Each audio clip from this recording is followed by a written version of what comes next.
इहा हिकिड़ी सची ॻाल्हि आहे त हीअ हिकिड़ी वीडियो तुंहिंजी ज़िंदगी खे तब्दील नथी करे सघी, पर हा इन शइ जी मां तोखे गारंटी थो ॾियां त हिन हिकिड़ी वीडियो खे चङी तरह ॾिस, हिक हिक पॉइंट खे पंहिंजे ज़हन में उतारींदो रहो ऐं उन खां पोइ मुंहिंजी गारंटी आहे त तोखे ज़िंदगी हिकिड़ी सही डायरेक्शन में वठी वेंदी ऐं उन खां पोइ तुंहिंजी ज़िंदगी जो असल मक़सदु शुरू थियण वारो आहे। सिर्फ़ दोस्त हिकिड़ो साल पाण खे टाइम ॾे, पूरी दुनिया जी खिट ख़त्म करे छॾ, पूरी दुनिया उन में फेसबुक बि अची वियो, उन में ट्विटर बि अची वियो, उन में व्हाट्सअप बि अची वियो, उन में तुंहिंजा दोस्त बि अची विया, उन में फैमिली बि अची वई। पूरी दुनिया खे मोबाइल वांगुरु पावर्ड ऑफ करे छॾ, पूरी दुनिया खे मोबाइल वांगुरु पावर्ड ऑफ करे छॾ।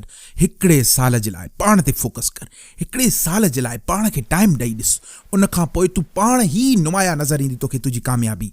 जॾहिं 2023 जी एंडिंग थींदी तूं हिक नए रंग में हूंदे, जॾहिं 2024 जी शुरूआति थींदी तुंहिंजे लाइ हिकिड़ो नओं रंग शुरू थी वेंदो ऐं उहो रंग कामयाबी जो रंग हूंदो। ए मुंहिंजा भाउ, ए मुंहिंजा दोस्त, पाण खे कामयाब बणाइण जे लाइ पाण ते फोकस कर। अगरि तोखे पाण खे कामयाब बणाइण जे लाइ पंहिंजे मथां फोकस हूंदो त हिकिड़ो ॾींहुं अहिड़ो ईंदो त दुनिया तोसां मिलण लाइ मुंतज़िर हूंदी।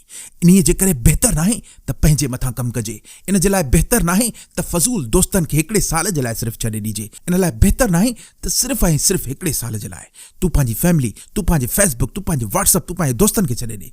उन खां पोइ तुंहिंजी कामयाबी तोखे नुमाया नज़र ईंदी। तूं पंहिंजी कामयाबी जो ज़िम्मेदार पाण ई थींदे, दुनिया तोखे नथी मटाए सघे, इन जी काई गारंटी कोन्हे।